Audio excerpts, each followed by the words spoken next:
दोस्तों, स्वागत है आप सभी लोगों का मेरे YouTube चैनल बी शेक्सपियर पर। फ्रेंड्स, आज हम पढ़ेंगे कि किस लेखक का कौन सा और उपनाम है। ठीक है, ये हमारे LT ग्रेड के पेपर में पूछा जाता है, तो इसलिए हमने समझा कि ये वीडियो बन जाए तो ही बहुत अच्छा है ना।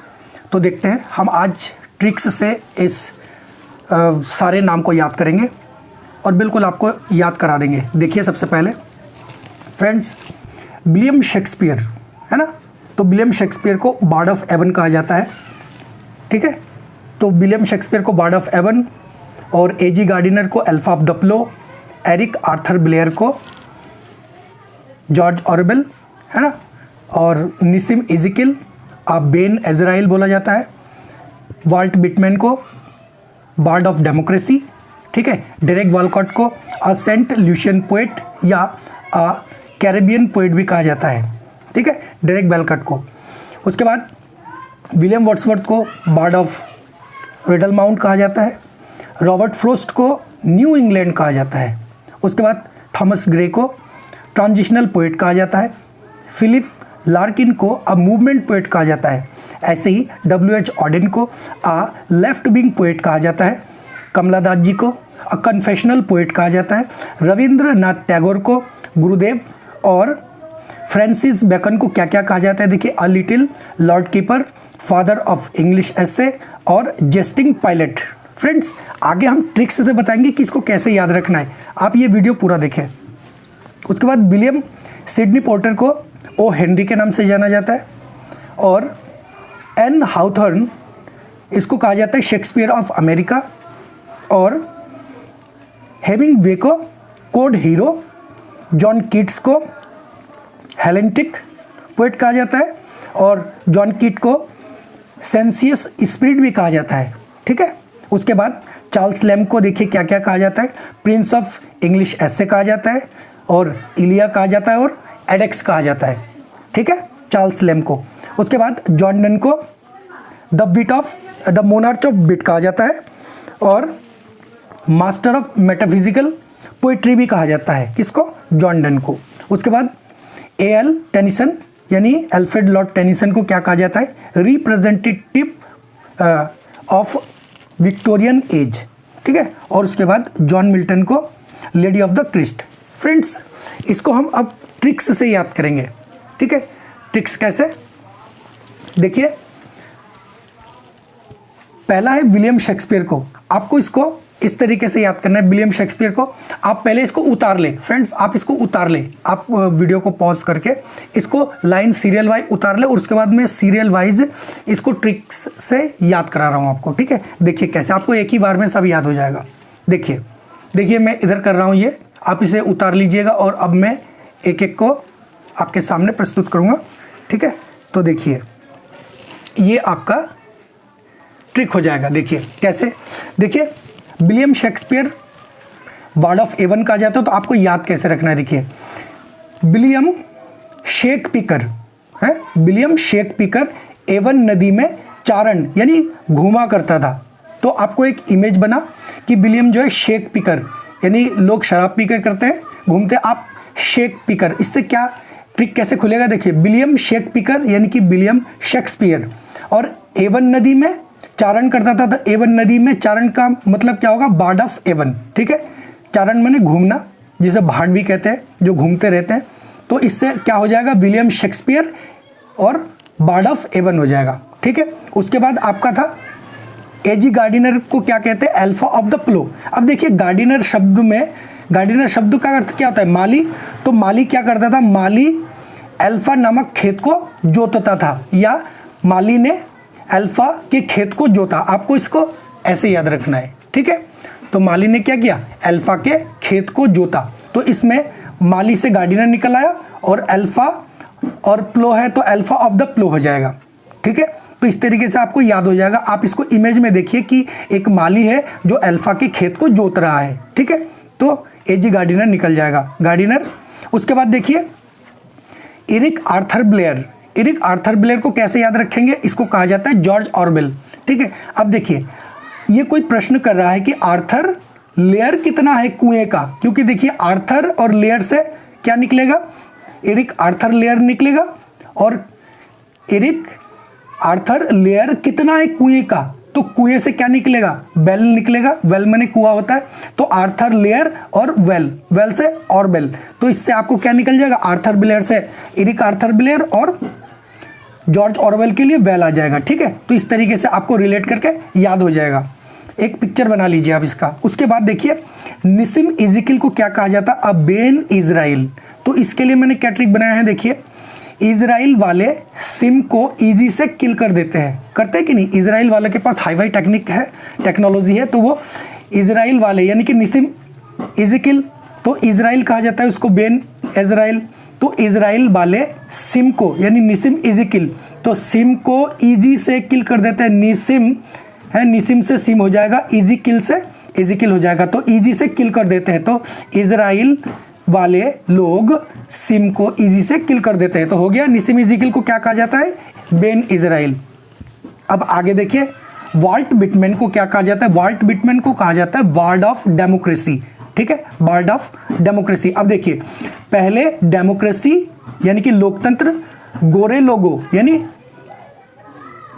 क्या है, गोरे लोगों व्हाइट मैन चलाते थे, ये सत्य बात है, हमारे देश में पहले व्हाइट लोग चलाते थे ना सत्ता, तो डेमोक्रेसी से क्या होगा आपको याद आ जाएगा, डेमोक्रेसी यानी कि क्या कहा जाता है, वाल्ट विटमैन को वार्ड ऑफ डेमोक्रेसी, तो डेमोक्रेसी शब्द है, और गोरे लोग चलाते थे, इससे क्या है, व्हाइट मैन, तो इससे क्या हो जाएगा, वाल्ट विटमैन, है ना, विटमैन हो जाएगा, WHIT विटमैन यानी कि व्हाइट मैन।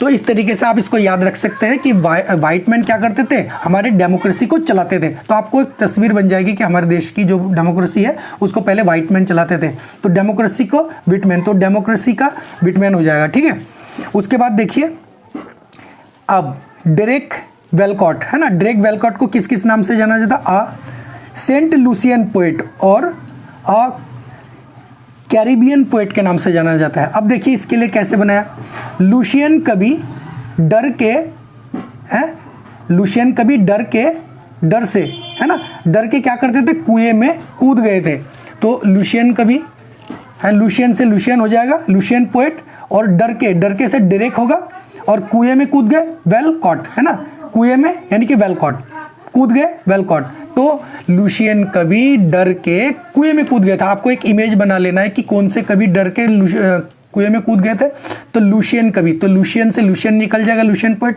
डर के से डेरेक निकल जाएगा, और वेल में कूद गए यानी कि कुएं में कूद गए, तो डेरेक वेलकॉट, डायरेक्ट कहाँ कूदे थे, वेल में, ठीक है, कुएं में, तो इससे हो जाएगा डेरेक वेलकॉट को क्या कहते हैं, लूशियन पोएट कहते हैं। उसके बाद कैरेबियन पोएट भी डेरेक वेलकॉट को देखिए, कैरेबियन कवि भी डर के कहाँ, कुएं में कूद गए थे, तो आपको ये याद रखना है कि लूशियन कवि और कैरेबियन कवि डर के से डेरेक निकलेगा, और कहाँ कूदे थे, कुएं में, तो वेलकॉट, ठीक है, डायरेक्ट वेलकॉट में गिरे थे। अब आगे देखिए उसके बाद है विलियम वर्ड्सवर्थ, है ना, तो विलियम वर्ड्सवर्थ को क्या कहते हैं, बार्ड ऑफ रेडल माउंट, है ना, रेडल माउंट एक पर्वत का नाम है यहाँ, तो आपको ऐसे रिलेट करना है जैसे रेडल नामक पर्वत पर वर्ड्स का, है ना, रेडल नामक पर्वत पर वर्ड्स का क्या हुआ था, जन्म हुआ था, रेडल माउंट पर्वत पर। तो आपको एक तस्वीर बनानी है कि जो पर्वत पर किसका जन्म हुआ था, वर्ड्स का जन्म हुआ था, तो वर्ड्स से वर्ड्सवर्थ निकल जाएगा, उसके बाद रेडल से तो रेडल माउंट हो जाएगा, तो आपको पता चल जाएगा कि Bard of Rydal Mount Wordsworth को कहा जाता है। उसके बाद देखिए रॉबर्ट फ्रॉस्ट है ना, रॉबर्ट फ्रॉस्ट को न्यू इंग्लैंड कहते हैं, रॉबर्ट फ्रॉस्ट को क्या कहते हैं, न्यू इंग्लैंड, तो नए इंग्लैंड में केवल फॉरेस्ट ही फॉरेस्ट था, क्या था, जो नया इंग्लैंड बना था उसमें केवल क्या था, फॉरेस्ट ही फॉरेस्ट था, जंगल ही जंगल, तो आप एक तस्वीर देखिए कि इंग्लैंड में क्या है, केवल जंगल ही जंगल है, तो जब आप इस तरीके से कोरिलेट करके याद करेंगे तो आपको याद हो जाएगा, वरना आप रटते रहोगे तो बिल्कुल भी याद नहीं होगा, है ना। मैं आपको इसके बाद देखना मैंने याद करके भी दिखा दूंगा बिना रटे।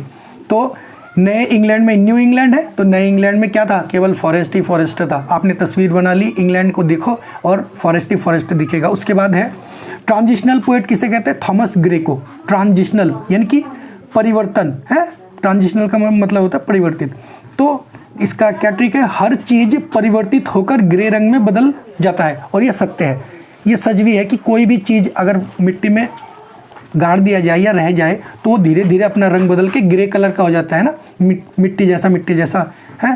तो हर चीज़ परिवर्तित, तो परिवर्तित से क्या होगा, ट्रांजिशनल, है ना, परिवर्तन हो जाता है ट्रांजिशनल, और किस में बदल जाता है, ग्रे रंग में बदल जाता है। उसके बाद देखिए अगला है फिलिप लार्किन को क्या कहते हैं, अ मूवमेंट पोएट कहते हैं। क्या कहते हैं, मूवमेंट पोएट।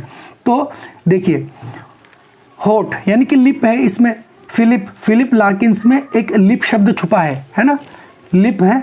और आगे देखिए होठ यानी कि लिप और लार्क नामक पक्षी कभी चुप नहीं रह सकते, हमेशा मूवमेंट करते हैं, और ये बात सही है। देखिए लिप जो हमारा लिप है इसमें फिलिप से लिप हो जाएगा, और लार्क एक पक्षी का नाम है। ये दोनों यानी कि हमारे लिप्स और लार्क पक्षी कभी चुप नहीं रहते, हमेशा मूवमेंट करते, कुछ ना कुछ बोलते रहते हैं। तो इससे क्या होगा, हमेशा मूवमेंट कौन करता है, लिप करता है ना, और एक लार्क पक्षी है। तो इससे क्या निकल जाएगा, मूवमेंट पोएट और फिलिप लार्किन्स निकल जाएगा। ठीक है, उसके बाद देखिए आप चाहे तो स्क्रीनशॉट ले सकते हैं इसका, ठीक है, फिर आप आराम से इसको लिख लेना फ्रेंड्स।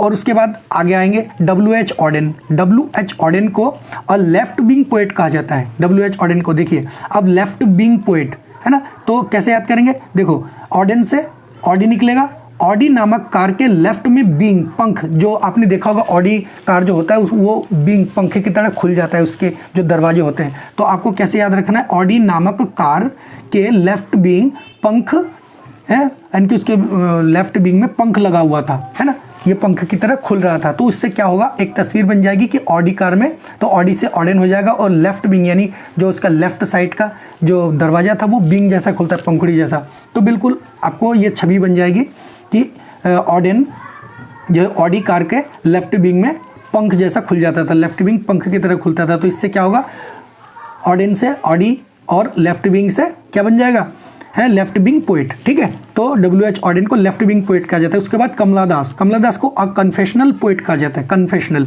तो देखिए इसमें कन्फेशनल में फंसा शब्द लिखा है ना, देखो कौन फंसा, कन्फेशनल में कौन फंसा मेरे नाल, कन्फेशनल कौन फंसा मेरे नाल, है ना। कन्फेशनल में क्या शब्द छुपा है, कौन फंसा मेरे नाल, तो कोई आवाज आता है कमला, कमला फंसी, है ना, कौन फंसा मेरे नाल, तो कमला फंसी। तो इससे क्या होगा, कमला कौन फंसा मेरे नाल, कमला, तो कमला कॉन्फेशनल पोएट हो जाएगा। ऐसे ही गुरुदेव, रविंद्रनाथ टैगोर को गुरुदेव कहा जाता है, ये याद करने की जरूरत नहीं है, तो वैसे ही याद हो जाएगा आपको।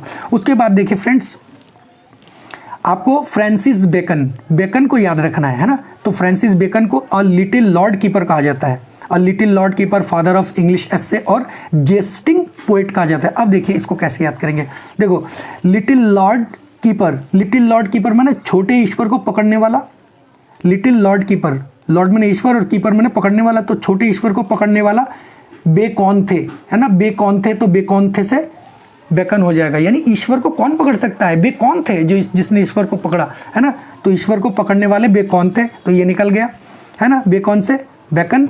और इसके बाद है फादर ऑफ इंग्लिश एस्से, ये आपको पता ही है, father of English essay Francis Bacon को ही कहा जाता है।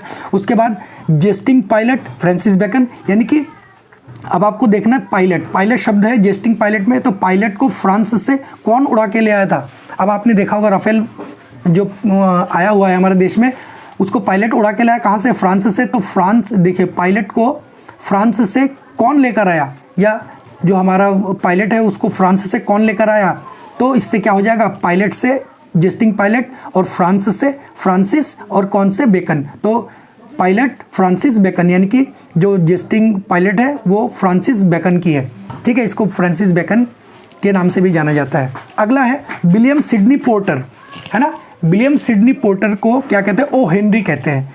विलियम सिडनी पोर्टर को ओ हेनरी कहा जाता है। तो आप देखिए हैरी, है ना, हैरी, अब हैरी पॉटर आपने सुना होगा, हैरी से Henry porter, Harry Potter Henry porter, तो इससे क्या हो जाएगा, सिडनी पोर्टर को हैरी पॉटर हेनरी पोर्टर से ये रिलेट करेंगे आप। ठीक है, जैसे सिडनी पोर्टर को क्या कहा जाता है, ओ हेनरी। ठीक है, तो हैरी पोर्टर शब्द है, तो सिडनी पोर्टर हो जाएगा, और क्या कहा जाता है, हैरी, यानी कि हेनरी कहा जाता है। तो ओ हेनरी को और दूसरे किस नाम से जाना जाता है, सिडनी पोर्टर के नाम से। इस तरीके से आप को रिलेट कर लेंगे। आगे देखिए, अगला है एन हाउथॉर्न है। ठीक है, एन हाउथॉर्न को क्या कहा जाता है, शेक्सपियर ऑफ अमेरिका, अमेरिका का शेक्सपियर कहा जाता है हाउथॉर्न को। ठीक है, तो अमेरिका के शेक्सपियर को कैसे फेंक सकते हैं, है ना, हाउ थॉर्न, हाउ और थॉर्न यानी कि कैसे, हाउ मैंने कैसे थ्रो कर सकते हो तो थॉर्न यानी अमेरिका के जो शेक्सपियर है इतना बड़ा लेखक है उसको कैसे थ्रो कर सकते हैं, तो इससे क्या होगा अमेरिका के शेक्सपियर और हाउथॉर्न कैसे फेंक सकते हो, तो इस तरीके से आप रिलेट करके याद कर सकते हैं कि अमेरिका के शेक्सपियर को कैसे कोई थ्रो कर सकता है, कैसे फेंक सकता है, तो इससे आपको याद आ जाएगा कि अमेरिका के जो शेक्सपियर को थ्रो नहीं कर सकते तो हाउथॉर्न आ जाएगा। उसके बाद है हेमिंगवे। अब हेमिंगवे को देखो क्या कहा जाता है, कोड हीरो कहा जाता है ना, हीरो में ही है, हीरो में ही है यानी कि कोड हीरो, तो हीरो में ही है HE ही, और ऐसे ही देखिए या हीरो किसी भी रास्ते में आ ही जाता है, आता है कि नहीं, पिक्चर देखते हो आप और सब आपने देखा होगा किसी भी मुसीबत के समय में क्या होता है, हीरो एकदम से आ जाता है, तो एकदम से हीरो आ गया तो हीरो है ना, हीरो रास्ते में आ ही जाता है यानी कि किसी न किसी तरीके से रास्ते पे आ ही जाता है हीरो, ठीक है। तो इस तरीके से आप याद रख सकते हैं कि हेमिंगवे यानी कि वे में कौन आता है, हीरो, रास्ते में हीरो चले आते हैं। उसके बाद है जॉन कीट्स को दो नाम से जाना जाता है, हेलेंटिक है और दूसरा सेंसियस स्पिरिट। तो हेलेंटिक और सेंसियस स्पिरिट को कैसे याद रखेंगे, देखिए जॉन कीट्स में कीट शब्द है, कीट हमेशा हेल यानी नर्क में टिकते हैं, यानी कि कीट को कभी स्वर्ग तो मिलता नहीं तो हेल मिलता है, तो कीट इजिकल टू हेल हो जाएगा।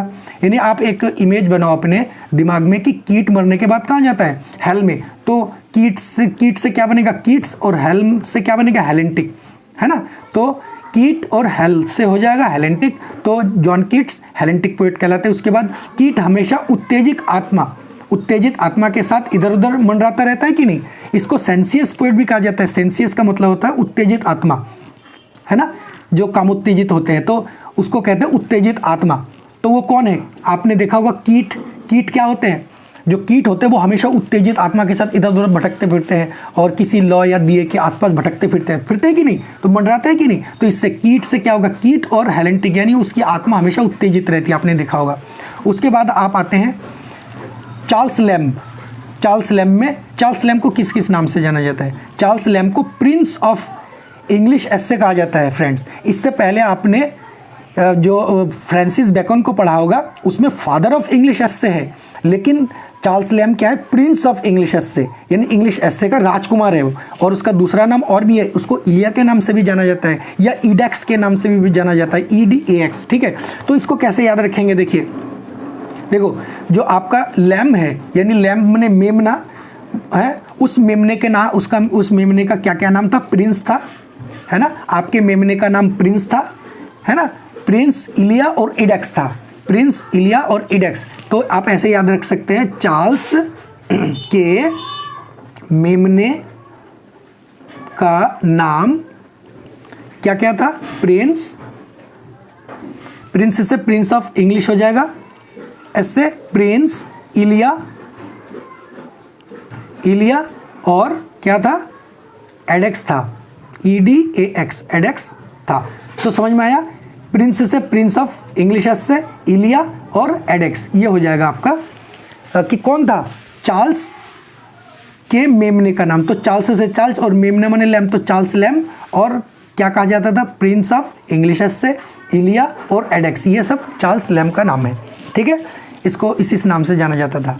अब आगे देखिए जॉन डन को द मोनार्च ऑफ विट कहा जाता है ना, द मोनार्च ऑफ बिट यानी कि बुद्धि का सम्राट। मोनार्च ऑफ बिट का मतलब क्या है, बुद्धि का सम्राट। तो आपने देखा होगा बुद्धि का सम्राट डॉन होता है, जिसके पास बुद्धि बहुत अधिक होता है वो अपने आप को डॉन समझने लगता है। आपको ये इमेज बनानी है फ्रेंड्स अपने दिमाग में कि जिसके पास ज़्यादा बुद्धि है वो अपने आप को डॉन समझता है। आपने देखा होगा पिक्चर में जिसके पास ज़्यादा हथियार होते हैं वो अपने आप को डॉन समझता है। तो ऐसे जिसके पास ज़्यादा बुद्धि है या बुद्धि के सम्राट को डॉन कहा जाता है। आपको याद रखना है कि जिसके पास ज़्यादा बुद्धि है वो अपने आप को डॉन समझता है। तो इस तरीके से आपको ये याद हो जाएगा। उसके बाद देखिए जॉन डन को दूसरे और किस नाम से जाना जाता है, उसको मास्टर ऑफ मेटाफिजिकल पोएट्री के नाम से जाना जाता है, यानी कि आध्यात्मिक कविता के मास्टर के नाम से। तो आपको याद रखना है आध्यात्मिक कविता लिखना डॉन का काम नहीं है, क्योंकि आध्यात्मिक कविता तो डॉन लिखते ही नहीं है, डॉन तो डॉन होता है ना। तो इससे याद आ जाएगा आध्यात्मिक कविता यानी कि मेटाफिजिकल पोएट्री। और मेटाफिजिकल पोएट्री कौन नहीं लिखता था या कौन लिखता था, डॉन लिखता था, है ना। आजकल डॉन जो है मेटाफिजिकल पोएट्री लिखने लगा था, ऐसे भी कर सकते हैं नहीं को हटा के, ठीक है। अब अगला है Alfred Lord Tennyson. Alfred Lord Tennyson को क्या कहा जाता है? रिप्रेजेंटेटिव ऑफ विक्टोरियन एज, यानी विक्टोरियन एज का क्या कहते हैं? रिप्रेजेंटेटिव कहते हैं, यानी प्रस्तावक, जो उसको शुरू करता है, प्रस्ताव देता है जिसका, यानी अल्फ्रेड लॉर्ड टेनिसन से ही विक्टोरियन एज की शुरुआत होती है। तो इसको कैसे याद रखेंगे? विक्टोरियन युग के प्रणेता टेंशन में थे, है ना, जिसने विक्टोरियन एज की शुरुआत की, जिसके नाम से शुरुआत होती है, तो वो किस में है? टेंशन में। आपको ये याद रखना है, विक्टोरियन युग के प्रणेता या जो रिप्रेजेंटेटिव है वो टेंशन में है, जिसने प्रेजेंटेशन दी है वो आजकल क्या है? किस में है? टेंशन में। तो फ्रेंड्स इस तरीके से आपको याद करने हैं। और आगे एक और रह गया है, जॉन मिल्टन, इसको लेडी ऑफ द क्रिस्ट कहा जाता है। और आपको पता ही है कि जॉन मिल्टन के बाल बिल्कुल लेडीज जैसे थे, उसके ओवल फेस थी, है ना, इन लड़कियों जैसा अंडाकार जो चेहरा था, सुंदर चेहरा था उसका, और लड़कियों जैसे बाल थे, तो बिल्कुल उसको लेडी ऑफ द क्रिस्ट के नाम से जाना जाता था। तो फ्रेंड्स इस तरीके से आप ये नोट डाउन कर सकते हैं, ठीक है, इस तरीके से आप इसको नोट डाउन करके रख सकते हैं और आपको ये बिल्कुल हेल्पफुल होगा। तो मैं उम्मीद करता हूँ फ्रेंड्स, देख लीजिए एक बार, आप इनको नोट करके एक जगह नोट कर लीजिए। मैं आप उम्मीद करता हूँ कि आपको समझ में आ गया होगा। तो फ्रेंड्स इसी के साथ आपको 4 काम करने हैं, लाइक, शेयर, कमेंट और सब्सक्राइब। फ्रेंड्स ये 4 काम करिए और अपने फ्रेंड्स में इसको सेंड कर दीजिए। धन्यवाद, जय हिंद।